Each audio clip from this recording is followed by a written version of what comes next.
구독, 좋아요를 눌러주시는 것만으로도 큰 힘이 됩니다. 그럼 구독, 좋아요 눌러주시고 보시겠습니다. 감사합니다. 시청자 여러분 안녕하십니까. 홍나TV에서 마련한 독립운동 후예들 진정한 독립운동 정신을 말한다 특집으로 보내드리고 있습니다. 오늘은 두 번째 시간으로 김희영 선생님이 나오셔가지고 어제는 강복회 회장하고 그 다툼에 대해서 말씀을 하셨는데 오늘은 강복회에 속한 독립운동 후예들 지금 현재는 어떤 생각을 가지고 어떻게 사시나 여기에 대해서 좀 우리 시청자들도 궁금하고 모든 국민들이 좀 궁금할 것 같습니다. 그래서 그 부분에 대해서 김희영 선생님이 어떻게 사시는지부터 좀 진솔하게 얘기를 나눠보도록 하겠습니다. 선생님 안녕하세요. 네, 안녕하십니까. 예, 연일 수고 마시고 어려운 자리인데 또 어디 가서 인터뷰를 제대로 허락하신 적이 없다는데 네. 저희 방송에 이렇게 허락해 주셔서 너무나 감사합니다. 예, 최대한 선생님이 갖고 계시는 그 진정성을 시청자들한테 알려드리는 게 저희들 최선의 노력을 다하도록 하겠습니다. 예. 자, 이거 오늘 독립운동 후손들 어떻게 사나 이 얘기를 할 때 선생님 얘기 듣기 전에 그 독립운동 그 후손 중에 지금 강복회 고문 변호사로 활동하시는 정철성 변호사님, 정철성 변호사님이 뭐 신흥무관학교 교장도 하셨고 뭐 이런 분의 그 외손자라고 그래요. 외손자라고 그러시는데 이분 강복회 고문하시잖아요. 근데 이분이 같은 독립운동 후예들한테 이 고문 변호사가 좀 독설을 많이 좀 퍼붓는 것 같아서 이분의 어떤 그 얘기를 좀 위주로 한번 얘기를 일단 화면을 보시고 좀 얘기를 좀 해주십시오.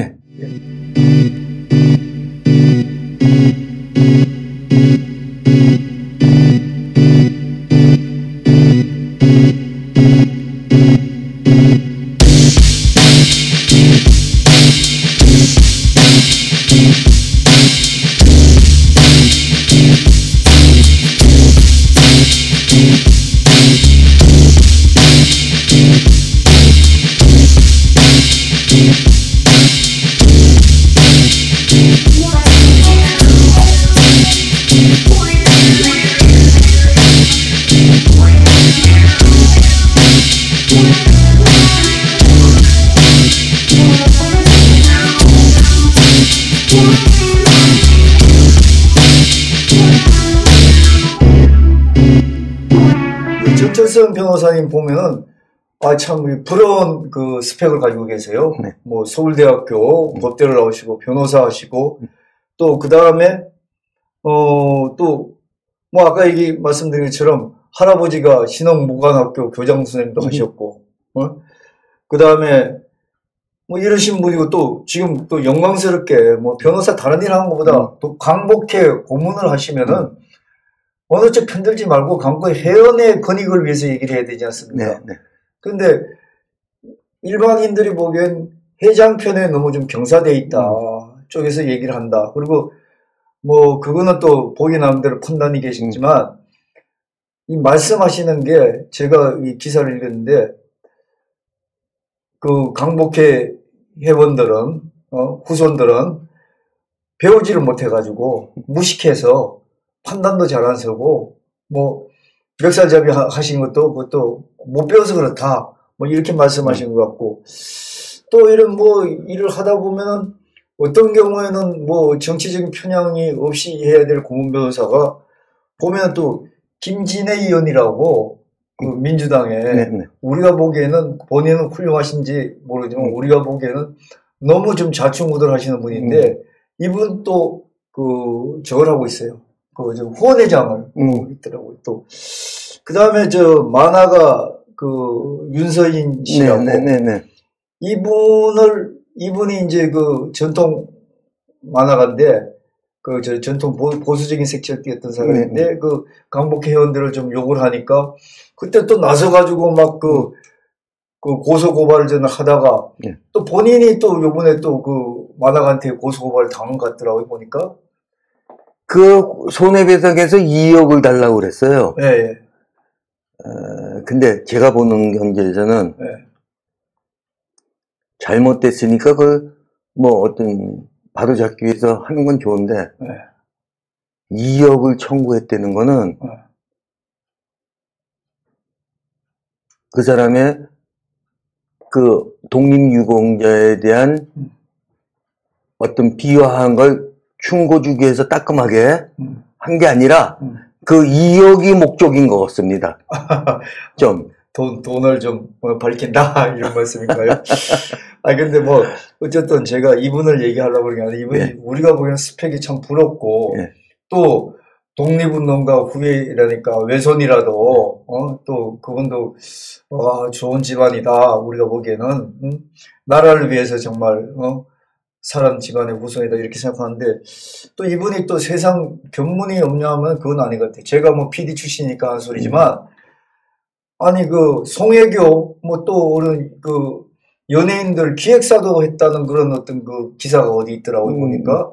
그렇다면 연예인 기획사 하려면은 이렇게 이분 얘기처럼 무슨 문제든지 나오면은 자기가 잘 알고 있는 법으로 법대로 해결하겠다 이렇게 얘기하면 안 되거든요.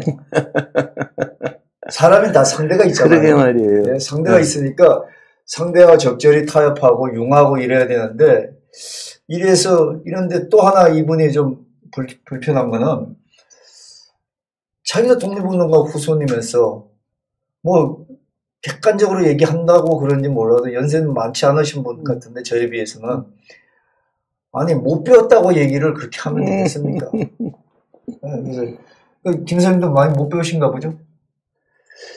이분이 그렇게 얘기하시는 난 서울대학교 안 나왔으니까 이분보다 좀 못 배웠겠죠? 네? 그것도 사법고시를 파스 못했으니까 못 배웠나 보죠? 네. 네. 아니 근데 이분이 이렇게 얘기를 할 때는 이분의 그 성격이 그렇고 이분도 굉장히 정치 지향적인 것 같더라고요 보니까. 그리고 또 그 윤주경 의원하고 뭐 이렇게 대척점이 있는 거 이분도 김원홍 회장하고 비슷하게 또 뭐 정치의 꿈을 갖고 계시는지 모르겠네요 보니까. 막합니다. 그렇습니까? 예. 아, 이 판에 처음엔 안 그랬는지 모르겠는데 예. 이 판에 있다 보니까 예. 또 옆에서 누가 바람 넣겠죠. 펌프질 하겠죠. 그래서 하려고 그러는데 참 착각을 하고 있는 것 같아요. 아, 그래요. 예, 예, 예. 예. 자, 선생님 같은 경우에 아버님도 그 독립운동을 하셨지 않습니까? 김자, 득자, 목자, 네. 어르신. 아까 우리 보여주셨는데 아버지 보면은 저게 있다면서요. 옛날 중국의 신분증. 네네네. 거기에 보면은 뭐 아버지 직업도 다 있어요. 네네네. 뭐라고 써 있습니까? 직업란에 한국 독립군 사령부 참모라고 써 있어요. 예, 우리가 자료가 지금 갖고 있습니다. 예, 한번 시청자 여러분 아마 보실 것 같습니다. 하여튼 그런데 그때 독립운동 한 사람들 가명도 몇 개씩 썼다 그러는데 한두 개 정도는 있을 수 있어요. 네. 근데 4개씩, 5개씩 썼다는 건 좀 생각 밖이에요. 그리고. 누가? 김원웅 회장? 예. 김원웅 회장 부친 김건수 씨가. 예. 그리고, 저희 아버님은 그야말로 비밀 요원이었어요. 자유중국 정부의 남이사라는 그런 비밀 조직이 있습니다. 그게 우리말로 하면 정보부예요. 그래서 맞습니다. 남색 옷을 입고 다니는 사람들이라고 그래가지고 남이사인데 그때는 얼마나 막강했냐면은 직결 처분권들이 있어가지고 사람도 죽일 수 있고 그런 전시니까 물론 그렇지만 그렇게 막강했습니다. 네. 거기서 이제 근무를 하셨습니다. 예. 근데 아버님이 그 정도 되시니까 아버님은 광복 후에 한국의 요직에 있었을 것 같아요. 저희 아버님이 거기서 이제 들어올 때 해방되고 또 요인들 다 들어온 다음에 거기서 우리 교민들 남아있는 사람들 다 챙겨서 보내고 제일 마지막 편으로 들어왔습니다. 들어올 때는 국민당 장개석 군대 대령으로 들어왔어요. 대령으로 예비해서 들어왔는데 그때 어떻게 참 우리 집안처럼 우리나라의 모든 전란을 다 겪어서 쑥대밭이 된 집이 없습니다. 이제 저희 아버님 같은 경우에는 여기 들어와가지고 친구들을 만나고 그러면 중부 1960년대까지 중부경찰서 사찰기에서 아버님이 만난 사람을 불러다가 김동목이하고 무슨 얘기를 했냐 이러고 막 괴롭혔어요. 그러니까 저희 아버님이 아무래도 정보계통에 있으니까 그런 걸 아니까 친구들을 안 만났습니다. 만나면 친구들이 피해를 입으니까 안 만나서 거의 은둔 생활을 하다시피 해서 은둔 생활을 오래 하다 보면 사람이 폐인이 되는 거 아닙니까? 술 먹고 그래서 폐인이 되는 게 아니라 혼자 맨날 있으니까 외톨이 되니까 폐인이 되는 거죠. 그래서 아무것도 못했어요. 그러니까 그게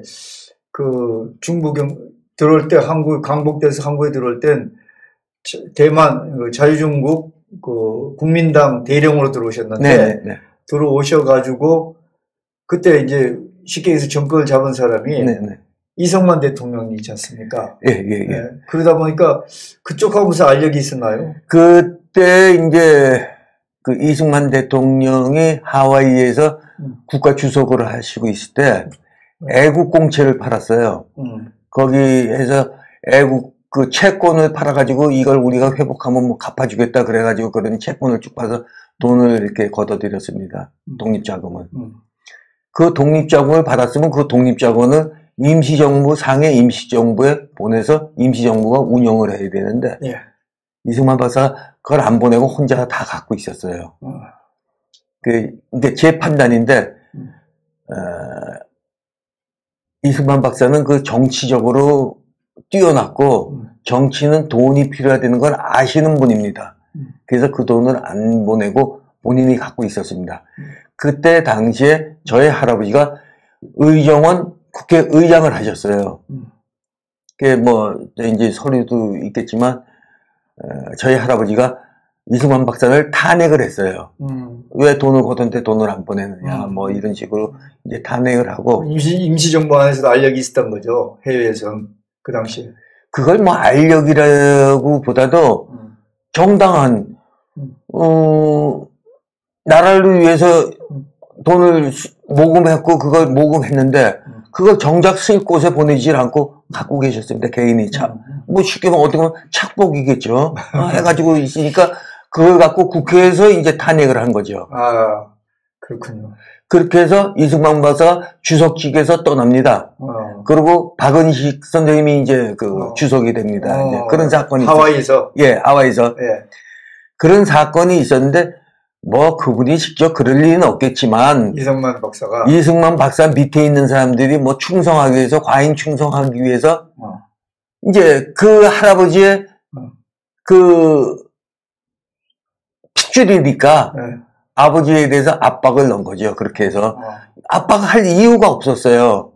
근데 그런 식으로 하고, 그래서 이제 아무것도 못 하시고. 한국에서는 아무 자리도 없고. 네네. 그래서 이제, 그런데 한 번은 제가 어렸을 때인데, 1960년대인가에 어떤 분이 찾아오셨어요. 근데 보니까 그분이, 그때는 자유중국하고 우리가 대사 설립이 돼서 왔다 갔다 했으니까 그렇지. 자유중국 대사가 오셨어요. 사람이. 저희 아버지 찾아왔어요. 그 아버지도 깜짝 놀라시고 그랬는데 그분이 옛날에 아버지하고 정보부에서 같이 일을 했었던 분이에요. 남이사 일을 했던 분이에요. 근데 중국이 이제 자유중국에서 하면서 그거 다 그런 거 아닙니까? 군사정부가 들어서면 거기에 이제 정보 계통이 있던 사람들이 어떤 요직을 다 차지하고 뭐 이런 그런 상황. 이제 아버지 동기가 이제 자꾸 물어가지고 찾아왔어요. 그러니까 아버지 사시는 모습을 보시고 놀랬죠. 그래서 아버님한테 이런 제안을 했습니다. 우리 정보부에 와서, 대사관에 와서 일을 좀 해라. 자유중국 대사관. 주한 자유중국 대사관. 일을 해라. 그랬더니 저희 아버님이 그러셨다고 그래요. 야, 너도 알다시피 내가 대한민국을 구하겠다고 내가 독립운동을 한데, 니네 대사관에 가서 일을 하면 우리나라 정보를 내가 너한테 줘야 되는데, 그건 아니지 않느냐.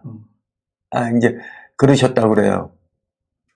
그래서 이제 그걸 거부하셨다고 이제 그러시더라고요. 그때 가서 있었으면 좀 많은 편안한 생활을 했겠죠. 봉급을 많이 받고. 근데 이제 그걸 거부하시고 그러셨고, 또 그에 내 생각이 나는 게, 그래서 그 당시에 아버님이 무슨 생각을 갖고 계셨는지, 저보고 그 명동에 있는 화교학교를 다니라고 그랬어요. 화교학교를. 근데 지금 생각하면, 그때 내가 그거 댕겼으면, 지금 중국말이라도 좀 하니까 뭘 하고, 해도 할 텐데, 그런 생각이 들었습니다. 갑갑하니까 하시겠죠. 지금 화교 중국말 하는 사람 한국에 너무 많습니다. 근데 저희 당시에는 그때는 없었으니까. 한국이, 하여튼 북녀지책으로 아버지가 자식한테 해줄 게 없어서 그랬겠죠. 한국에서는 특별한 어떤 영향력도 있었고, 부모 마음에는 다 그런 거 아니겠습니까? 저도 마찬가지입니다. 자식한테 뭔가 좀 해줘야지 아버지 체면이 서는 것 같고 그랬겠죠. 자, 선생님도 그래서 참 어려운 선생님 형제분이 사남 일녀요. 사남 일녀. 그러니까 다 선생님처럼 그렇게 많은 교육을 선생님도 다 대학원 나오시고 다 했잖아요. 저는 다니다가 말았어요. 중퇴했어요. 그리고 이제 동생들은 다 고등학교도 나오고, 또 여동생은 대학교도 나온 동생이 있고, 전문학교 나온 동생도 있고, 그렇습니다. 근데 누구처럼 서울대학교는 못 다녔습니다. 근데, 그 비화를 내가 얘기할게요. 제가 학교 다닐 때, 그때는 가정환경조사라고 그래가지고 이렇게 60명 정원을 다 있는 데서 시험지가 없으니까 선생님이 말하면 손 드는 거예요. 그러면 그 손 드는데 아버지 대학교 나오신 분, 그럼 쓱 보면 손쭉 들면 나밖에 없어요. 또 중산대학교. 하여튼 대학교 나오신 분, 그리고 어머니 대학교 나오신 분 하면 쓱 보면 없어요. 그 저밖에 없어요. 정교에서 어머니 아버지가 대학교 나온 사람이 진짜로 별로 없었어요. 아버지 대학교 나왔으면 어머니 대학교 안 나오고 그런 게 많았어요. 그때는 또 여자들 대학교를 다니고 그런 체제가 아니니까. 그게 나름대로 굉장히 그런 대로 우쭐한 그런 마음도 있었는데 실질적으로 보면 사는 건 그렇게 풍요롭게 살지를 못했다고요. 그러니까 그 당시에 항상 얘기하는 게 공부해라. 공부해 잘 살 수 있다. 이런 식의 얘기를 했다고요. 어떻게가 아니라 간단하게. 그러면 내 마음 속에는 반하지. 공부하면 뭐해? 우리 아버지, 어머니 다 대학교까지 다 나오고 최고 학벌을 가졌는데 이 모양이 입꼴로 사는데 나는 돈 벌겠다.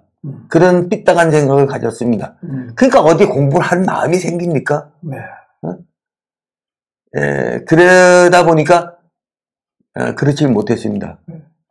근데 내가 자화자청하건대 그 정 변호사인가 그 사람보단 내가 머리가 좋아요.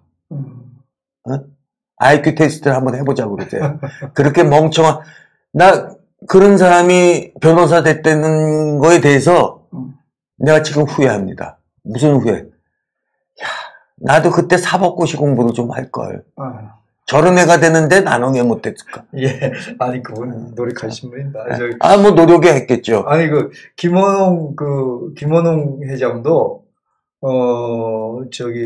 지금 독립운동가 후예다, 기다, 아니다, 이런 얘기가 논란이 있지만, 이분도 보면은, 제가 이력을 보니까 대전고등학교 나와가지고, 연세대학교 다니다가, 또 다시, 그때 서울대학을 다시 들어갔던 걸로 제가 알고 있거든요. 거기서 또 배신하고 딴 데로 갔네요? 진짜 그게 배신입니까? 하여튼 그런데, 어쨌든, 선생님 가정도 그렇지만, 올곧게 독립운동 하신 분들은 또 여기 와서 적응이 잘 안 되고, 또, 어쨌든 아까 알력이 아니라고 그랬는데, 이런 독립운동가 사이에서도 서로, 위치가 이렇게 서로 있다 보니까 자손들이 좀 힘들게 사신 분들도 있는데, 그렇지만 국정원장하고 김원웅 회장하고 같이 강복 회장 견뎠던 이종찬 씨 같은 경우는 경기고등학교 나오고 등등 하지 않았나요? 다 공부 열심히 해서 그렇게 됐겠죠. 근데 이렇게 강복회 회원이 지금 몇 분이나 됩니까? 지금 회원이 한 8,000명 정도 된다고 그러더라고요. 근데 또 4,000명이라는 사람도 있던데, 숙권자가. 아니요, 숙권자가 한 8,000명 정도 돼요. 근데 지금 그 얘기 나온 거는, 이게 여러 단계에 걸쳐서, 광복. 단계가 있다고 치고. 아니, 뽑았어요. 뽑았는데, 요새 나중에 광복군 한다고 그래가지고, 이렇게 해가지고, 중국에서도 막 하고, 찾아오고, 이렇게. 그리고 어떤 심사의 규정이, 많이 완화됐습니다. 전에는, 6개월 이상 감옥소에 살아야 되고, 여러 가지가 있었습니다. 근데, 정치적인 어떤 그런 게 있어서 그런지, 또 그런 분들이 많아야지 어떤 세가 커져서 그런지, 좀, 이렇게 좀 많이 완화돼서 뽑고 있습니다. 네, 알겠습니다. 8,000명으로 좀 이해를 하겠습니다. 근데, 8,000명인데 이분들이 생활상이 지금 아까 선생님처럼 정말 이걸 뭐라고 해야 됩니까? 정통성에 있어서 강복 회원의 어떤 정통성에 있어, 독립운동가 정통성에 있어서 정말 오리지널 정통성을 가진 분들은 어떻게 보면 좀 잘 안 되신 분들도 많다, 후손들이. 다예요. 왜? 그러니까, 그때 독립운동을 한다고 해서 나섰던 분들이, 참, 다 학식도 있고, 지도층이었어요. 그렇죠. 그리고 또 지도층인 동시에 또 재산가들이었습니다. 다 땅들 있고 다 그랬습니다.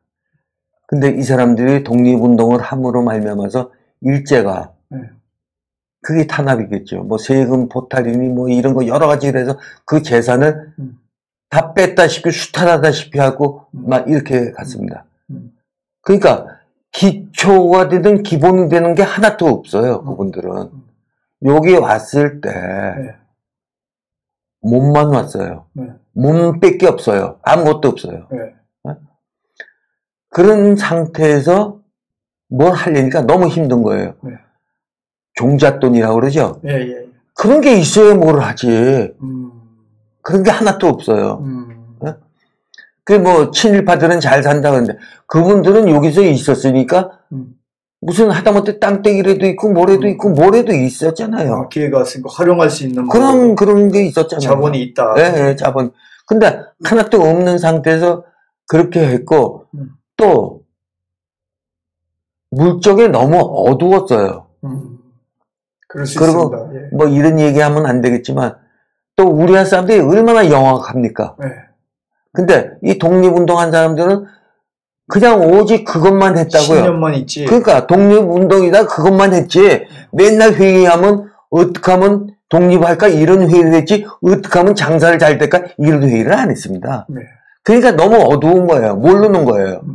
그러니까 그런 분들이 그렇게 하니까 사정이 그렇게 됐고 그건 뭐 어쩔 수가 없습니다. 근데 그러다 보니까 이따위 소리가 도는 거예요.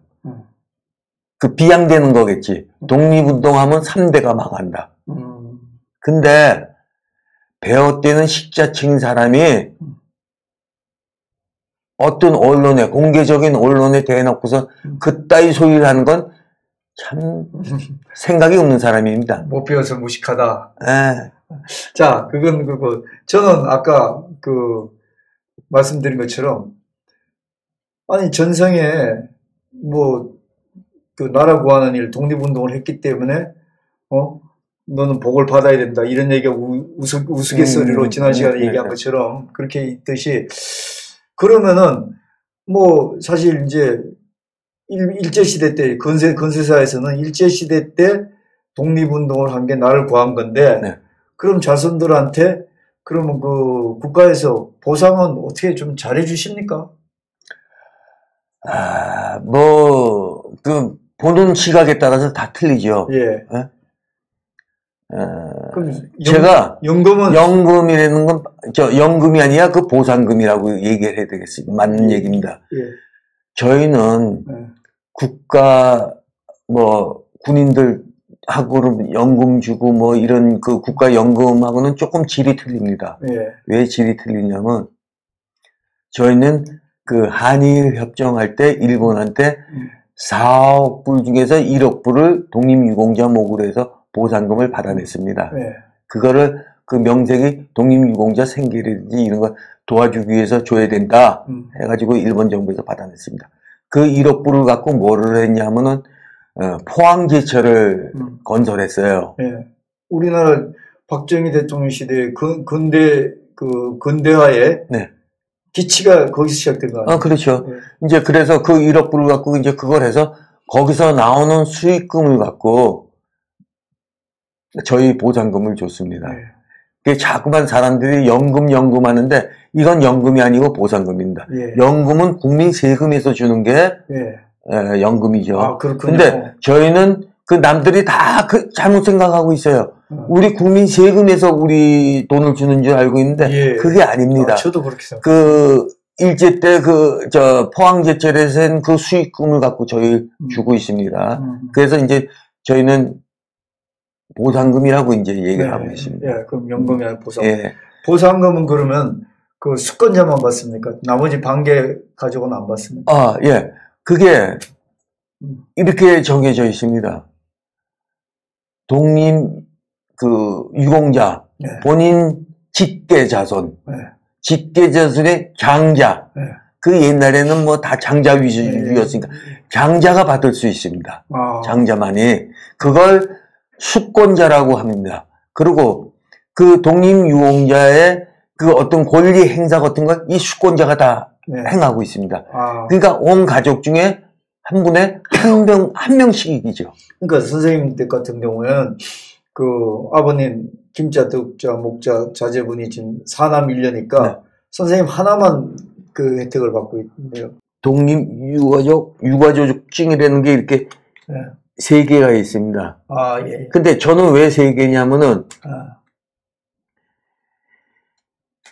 하나는 김봉준 할아버지께서 하신 거라서 그거 하고 또 하나는 노영재 할머니께 이렇게 저한테 கொடு고 또 하나는 김덕목 아버지께 저한테 있어. 저는 3개를 갖고 있습니다.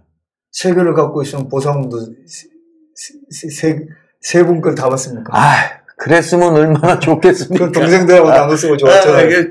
근데 이게 법이 그래가지고 3대 걸쳐서 그 보상금을 주겠다고 그랬다가 유신 헌법 때 그걸 바꿨습니다, 법을. 그래서 2대에 걸쳐서 주겠다. 그래서 저는 제 아버지 거를 받고 있습니다. 그러니까 아버지 1대, 저 2대, 저까지. 할아버지, 할머니 것은 못 받고 있습니다. 주지 않고 있어요. 그렇게 하고 있는데, 그러니까 참 쉽게 얘기하면 요즘 형편은 조금 어려운 입장인데. 네네. 자, 그러면 좀 결례가 될지 모르지만 좀 이런 보상금도 등급에 따라 주겠죠? 그렇죠. 5등급이니까 1등급, 1, 2등급하고 뭐 3, 4등급 또 5등급 뭐 이런 식으로 등급이 나눠져 있습니다. 그래서 보상금이 조금씩 차이가 있습니다. 예, 1등급은 얼마 정도입니까? 죄송하죠. 1등급은 한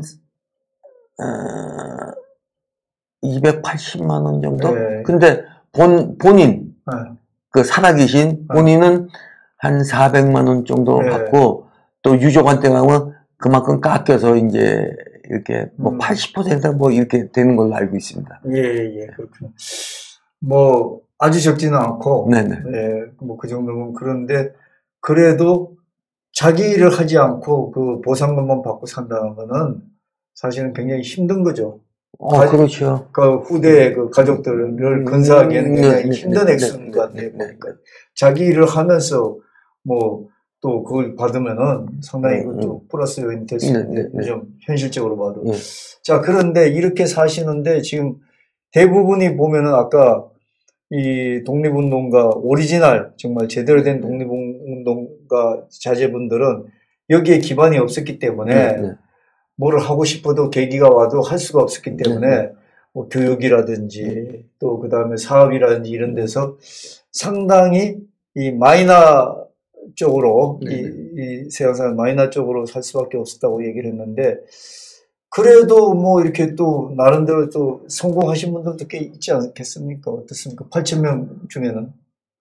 그렇죠. 성공하신 분들에도 뭐 여러 가지 이제 있겠죠. 지금 속된 얘기로 부산에서 서울 오는 길이 경부고속도 하나만 있는 거 아니지 않습니까? 뭐 여기저기 있고 어느 길을 택해서 왔느냐에 따라서 뭐 차이가 있겠죠. 그리고 근데 전반적으로는 조금 힘들다. 그렇죠. 전반적으로야 거의 다. 거의 다. 거의 다. 근데 또 뭐 얘기하는데 그 어떤 분은 그냥 제가 추론하던 겁니다. 그 외할아버지가 뭘 하셨다고 그러는데 그럼 외할아버지면 그 할아버지의 딸이 시집을 왔을 겁니다. 그 어떤 남자를 만났겠죠.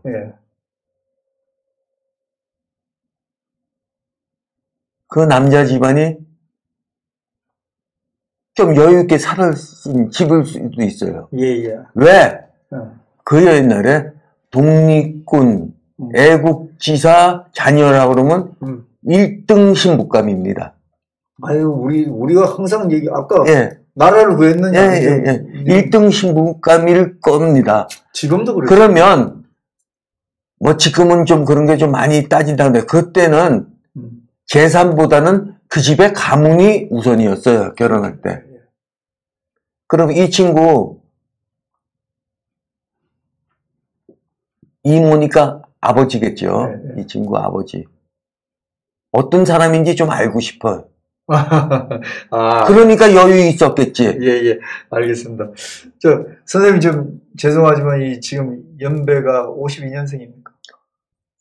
68세 정도. 68세인가? 52년생이면 70세구나. 그러시군요. 그 정도니까 이렇게 그런 세상에 살았는데 아까 뭐 저는 전반적으로 이 독립운동 자손들이 지금 여기 말 속에서는 그걸 여쭤보고 싶었던 게 다 그 독립운동한 자손들은 제대로 정말 사이비가 아니고 제대로 된 독립운동한 사람들은 긍지를 가지고 또 신념을 가지고 다 이렇게 사는데 생활은 어쩌다 보니까 이 사회변동에 적응을 못해서 좀 전반적으로 어렵다. 그런데 제가 이게 어떤 변호사분하고 이렇게 좀 얘기를 하다 보니까 자꾸 그분 얘기가 됐는데 자, 그 사정을 지금 들어보니까 저는 이해가 돼요. 그런데 그 사정을 너무나 잘 알고 있는 사람들이 독립운동가 후손들 아니겠습니까? 그래서 정말로 독립운동가 후손이 진정한 사람이라면 자기와 똑같은 길을 걸어온 조상들의 입장을 이해를 해야 되는데 폄하하고 그런 건 좀 옆에서 보기엔 사실 안 좋습니다. 안 좋은데 그런 일이 이제 더 이상 없기를 바라고, 그게 또 혹시나 그분의 어떤 그 개인의 영달을 위해서 개인의 어떤 인생의 영달을 위해서 그걸 의도적으로 활용한다면은 그거는 독립운동가 집안의 어떤 자손이라기보다는 먼저 인간이 되는 게, 그게 우리가 쳐다보는 우리 입장에서는 드릴 수 있는 말씀인 것 같고, 그렇습니다.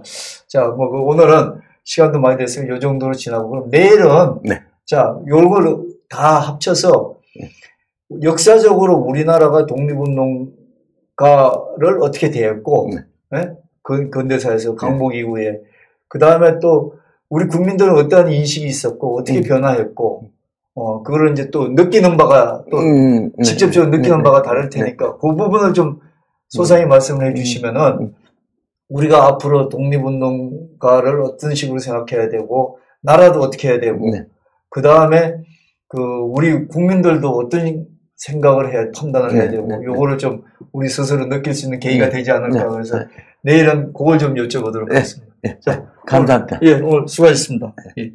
끝내겠습니다. 구독, 좋아요를 눌러주시는 것만으로도 큰 힘이 됩니다. 그럼 구독, 좋아요 눌러주시고 보시겠습니다. 감사합니다.